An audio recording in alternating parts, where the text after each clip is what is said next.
आज मैं जिन सवाल को पूछ रहा हूँ शायद उस सवाल को आपको पता चल चुका होगा जो मैं कौन-सा सवाल पूछ रहा हूँ।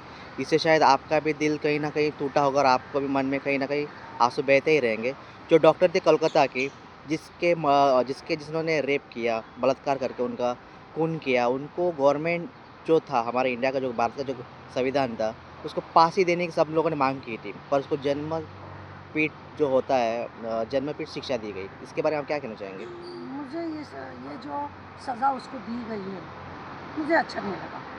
क्योंकि जिस तरह से डॉक्टर के लिए लोगों ने हंगामा मचाया था पूरे हिंदुस्तान में, हमें ऐसा लगा था कि इसको भी फांसी होगी। निर्भया को जिस तरह से फांसी, निर्भया का कांड जिन्होंने किया था उनको जब फांसी हुई थी, तो हमें लगा था इसके बाद जब भी कोई ऐसा कांड, सीरियस कांड होगा तो उसको फांसी देना बहुत ज़रूरी है। लड़की चाहे मरे या लड़की चाहे जिंदा रहे, रेप होता है और उसको फांसी लगाना ज़रूरी है। अरे उसको रेप करके उसने खून भी किया है तो उसको फांसी होनी ज़रूरी थी, क्योंकि उसने रेप करके खून भी किया है तो उसको क्यों नहीं फांसी होना चाहिए था। फांसी न देकर लोगों को ज़रा एक ये हुआ है, ऐसा लग रहा है। क्योंकि बेटी बचाओ बेटी पढ़ाओ अगर हम बोलते हैं, हमारा भारत का नारा है जो हमारे प्राइम मिनिस्टर ने जो दिया है, भारत का नारा लड़कियों के लिए नारा, लगता है कहीं बहुत कमज़ोर पड़ता है कि जिस तरह से लड़कियों को न्याय मिलना चाहिए वो सब मिलता ही नहीं है, ऐसा लगता है। और ये उसको अभी उसको देखो, आजीवन कारावास, इसका मतलब उसको मरते दम तक उसको पालने का, उसका मेडिकल देखने का, उसका खाना पीना देखने का, पूरी उसकी व्यवस्था देखने की क्यों चाहिए? उसने कौन सा ऐसा बड़ा अच्छा काम किया है इसके लिए उसको इतनी सब सुविधा दी जाएगी? क्यों बताइए? उसकी क्यों देख-रेख करनी चाहिए?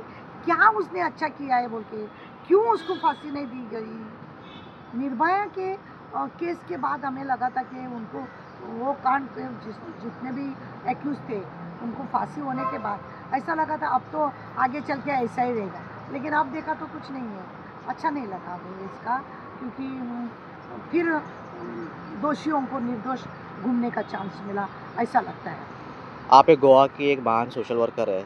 अभी इसके जो अभी गवर्नमेंट ने जो निकाला है इसके लिए जो फांसी का ना मतलब जो उसके लिए जो सज़ा सुनाई है, तो आपका क्या रहेगा? मतलब आप कुछ मोर्चा वगैरह निकालेंगे? देखो, मोर्चा निकाल, कोर्ट का फैसला है, कोर्ट का फैसला है, इसको मोर्चा-पोर्चा निकाल के कोई फ़ायदा नहीं है। इसको सच बोले तो मैं अपील करूँगी हमारे चीफ वो कलकत्ता की जो चीफ मिनिस्टर है, उनको कि भई आपको ज़रा आप यानी केस को आप कोर्ट में फिर से उसको ये करिए, सुप्रीम लाइए कोर्ट में कोर्ट, डाल हाँ, सुप्रीम कोर्ट में डालो कि इसको भाई क्यों फांसी हुई।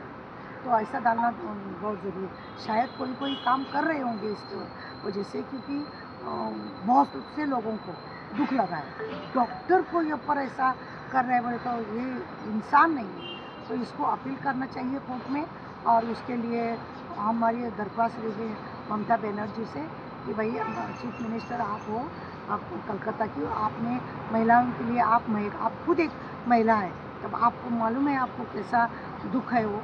तो इसके लिए मैं चाहूँगी कि उसको फांसी लेने के लिए अपील करना ज़रूरी है, और अपील करना यही मैं मांगूँगी।